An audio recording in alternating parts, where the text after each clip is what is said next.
Own Way, the podcast with me, your host, Kori McClurg. Hello, everybody. Welcome back to Get Out of Your Own Way, the podcast based on my book, Get Out of Your Own Way. So, one of the themes that is sort of prevalent in everything that I do is having awareness around our emotions. And this is just the first step in anything, the first step in if we want to change, our behavior, if we want to change how we think about things, we got to understand, where we're coming from, right? How we're feeling about things. And oftentimes that awareness can be some of the most challenging parts. We get so busy in our daily life. We're so goal-oriented, task-oriented that we just, we're hard charging down a path. And so we don't really know how we're feeling. Now, for sure, you've got emotions going on, but we do a good job of ignoring them, avoiding them, disassociating from them. We have all kinds of strategies to sort of not to push away the awareness of how we're feeling. However, it is the key to begin to do anything different. So I've used tools before where I've had people, literally set a timer and once an hour, every hour throughout the day, just jot down one word about how you're feeling, and try to start getting a handle on just checking in with ourselves and developing that level of awareness, which is great. I mean, that is a great first step. Often though, the next step is to get some more clarity around how we're feeling. And that can be more challenging because sometimes it takes a little bit for us to understand the pattern, right? Where, to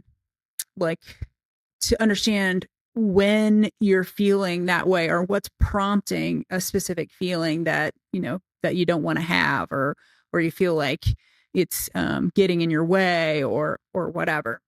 So today I wanted to walk you through something that I just recently found that I think is incredibly helpful for kind of taking that data. So developing the awareness of our emotions, but then also taking a little more data so that we can get some more clarity around it.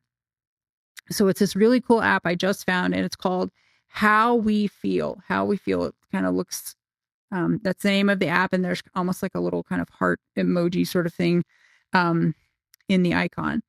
So, but what's awesome about this app is it has you do these check-ins, and it has so many varieties of, first of all, words. So the first, for when you start your check-in, there's kind of 4 categories: high energy, unpleasant; high energy, pleasant; low energy, unpleasant; low energy, pleasant. And that's just to kind of get you pointed in the direction of what sort of words might describe how you're feeling. So if you select high energy, pleasant, then it takes you to this area where there's lots of words.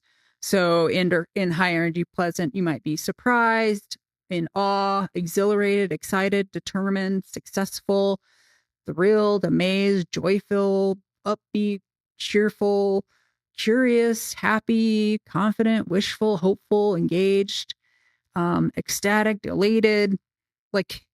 There's so many. Playful, alive, delighted.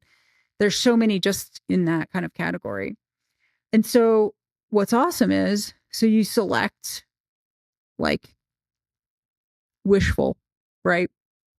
And then you can, first of all, you can add all kinds of things to your check-in here. So you can write some things down. You can take a little audio message, of a voice memo. You can put a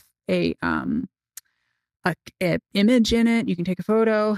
And then you also, some of the other categories of data that you want to take are, what are you doing when you're feeling this way? Are you driving? Are you resting? Are you participating in one of your hobbies? Whatever. And then who are you with? So one of your pets, one of your furry kids, some coworkers, your family, friends, and you can be really specific about, who it is. And then where are you? What's your setting? Are you in the car? Are you at school? Are you outside? Whatever. And it's awesome because you can also add like these physical sensations, which is so important because oftentimes we have a physical sensation before we even like attach a word to it. There's literally like I don't know, I forgot what the number is. I think I want to say it's 7-second time lag between when we have a physical sensation and then we have the thought about what that is.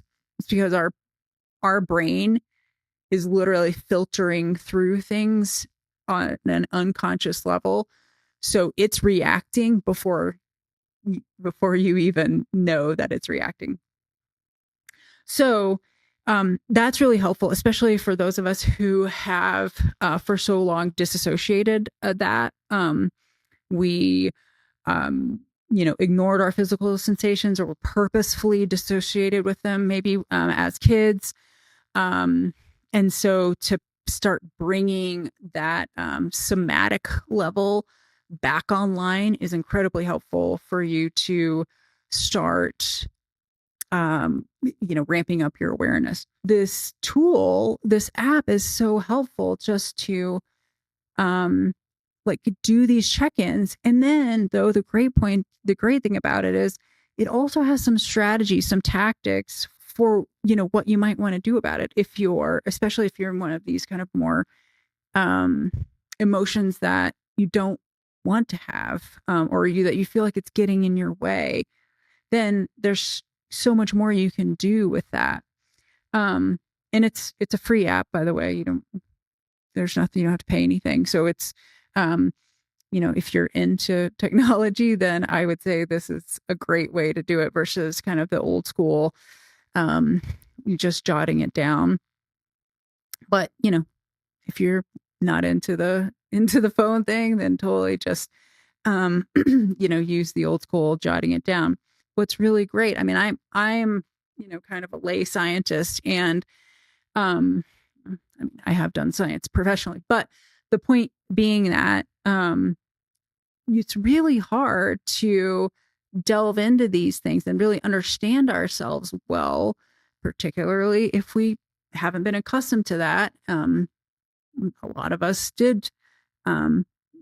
Oftentimes we purposefully disassociated, depending on, what was happening to us as we were growing up, or in particularly, bad situations perhaps. And so that was a survival mechanism that, your brain and your body automatically was engaging these tactics to keep you safe.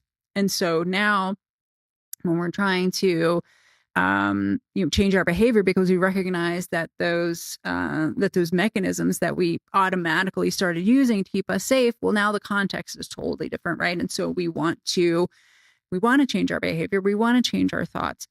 So we need some data to do that. It's really hard to make assessments without the data, right? To understand where your baseline is, to understand what's going on, we need some data.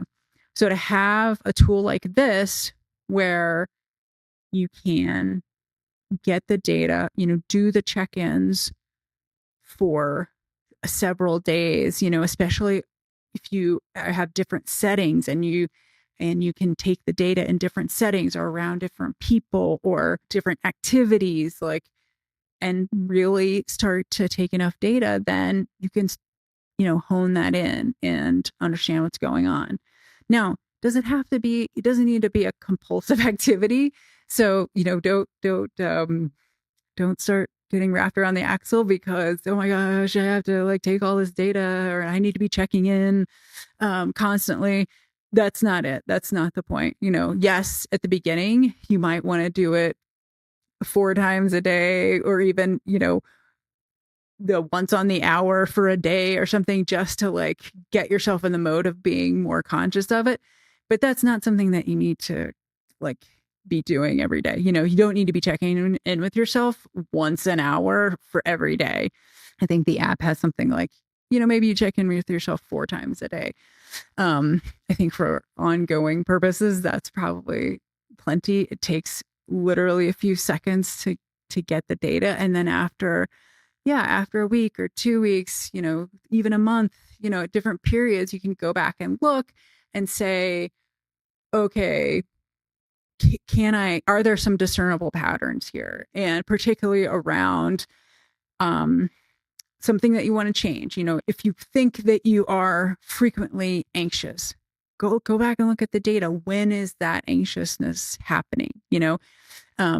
We've probably all seen these kinds of patterns with other people. It's so easy to see with other people and not see it with ourselves. You'll see, I can't tell you how many times I've seen people say, oh my gosh, I have so much, anxiety around X, Y, or I'm having so much anxiety. And, I know that, they've had this new project that got thrown in their lap or that they took on. And I could very well see that all this anxiousness started when this new project came online. But for some reason, they can't see that. They think that's just like a course of their day. And I'm like, no, it's pretty, I can see that this is having an impact on you. So there's something to, right? Having that objective view, having the data kind of outside of you and in front of you. And then being able to look back and sort of identify, what really is going on. When is this happening? And then, what can I do about it? So yes, awareness is key. And it's so cool that we have this tool now that helps you become more aware. Then you can start to figure out, what to do about it. Of course, in my book, I have several techniques, and we've talked about them here on this podcast. But awareness is the underlying necessity for any of those techniques. So get the data, check in with yourself, understand where you're coming from, and then, worry about what's going to happen after that. So get the app, How We Feel. I'm not associated with the app, by the way. I literally just found out about it and started checking out and thought it was, one of the coolest things for increasing our awareness and sort of our overall emotional intelligence in general. So I hope that was helpful. Get the app, increase your awareness, and we'll see you next time.